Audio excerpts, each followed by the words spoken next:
That's rolling. Hey, we're bringing you back to QG Garage. You're here with me, Jake and Troy. We're going to show you, we've been working on this XLT. It's what? 96. 96. It's been a nightmare. Probably should have left it in the junkyard, but we didn't. You've seen some videos of it. Troy's going to go over some things that we have did, and we're going to show you it runs now. And hey, it is what it is for an old sled. We don't like to throw them in the garbage. How's it going? We got a 96 XLT 600 picked up from a buddy a long time ago. It had some cooling issues. We couldn't figure out what it was, and here to find out was a head gasket. Show you here a little bit. Pretty much went through the carburetors about 3 times, made sure they were clean because there was so much gunk in the gas tank from sitting. We ended up doing a water pump first. It's right here. We had it running, but it seemed to want to overheat still, and it was flowing antifreeze out the overfill here. So we took the head apart, and we found out the main gasket for each of the heads was leaking on the left-hand side. So we replaced that, and we started it up. Both heat exchangers in the back of the track were working, and we let it run for a while and didn't have no heating issues. So if you have an XLT that has heating issues, 9 out of 10 times it'll be the head gasket. It'll be out because we put water pump in it, belts. We made sure it wasn't locked up in the cooling system.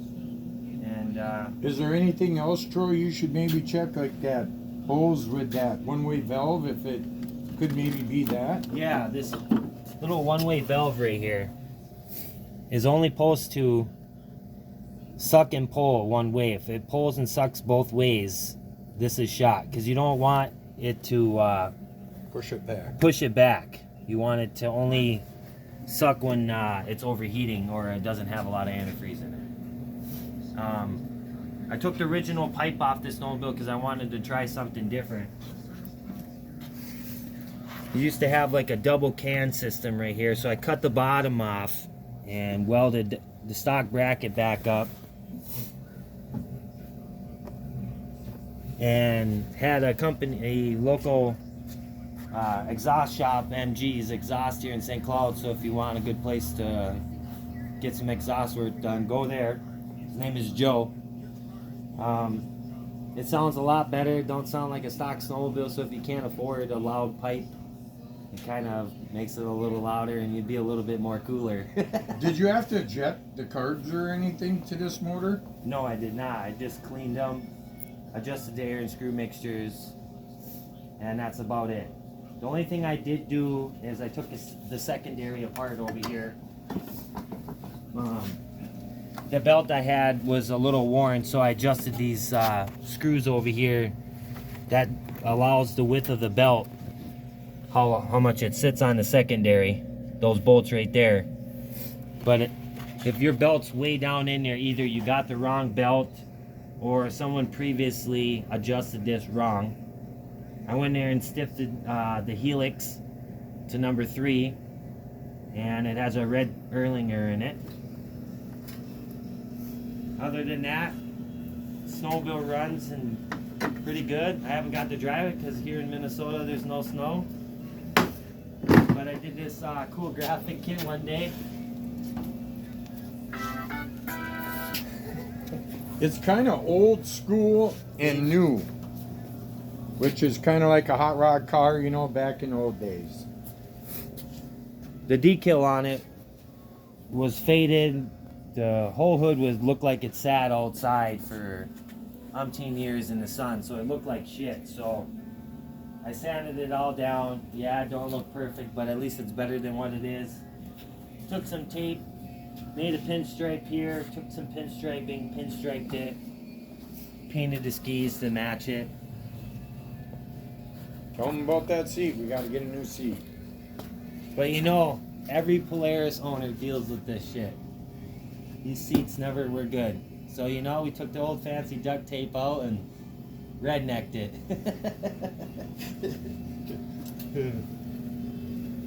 Hey, one good thing out of it, when you're sitting on it, since you got duct tape on it, you don't get a wet ass. Yep. So it's a 1996 XLT Highboy, they call it. Has extra 12 suspension in it. It's a pretty good snowmobile so far. We'll see how it goes, but I'll start it up for you. Let you hear it.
Polaris, every now and then it doesn't like to run right. Even if you've cleaned the carburetors and done everything possible, it says, fuck you, I will not run today.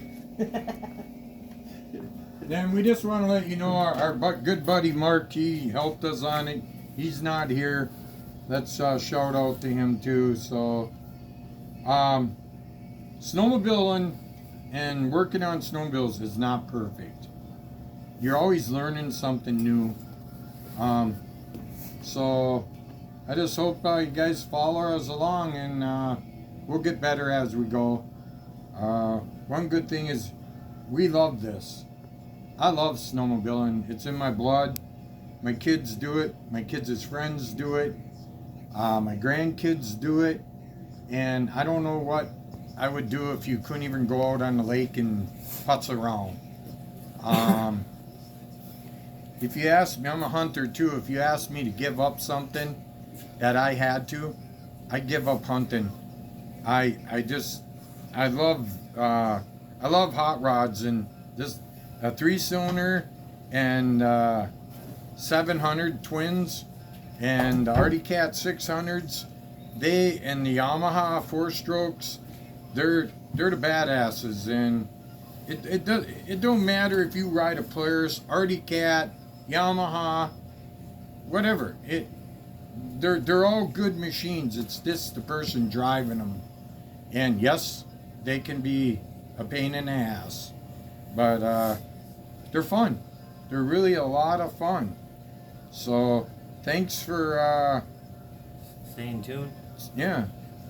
The next project is this. I've been working on it for a while. Turns out it's common for ZR's crank seals to go bad. I've cleaned the carburetors multiple times. Everything I've traced through, and it turned out to be a crank seal. So that'll be the next project. All right, Jake, you got anything to say behind that camera? Well, you can tune in for the next one. We'll have plenty of more sleds and projects going on. Like, comment, and subscribe. We get 1,000 followers and 1,000 likes, we do a giveaway. There you go. You heard it from him. That's Dave over there standing. There's Dave. He's got an Indy 500 too. All right, guys. Tune in.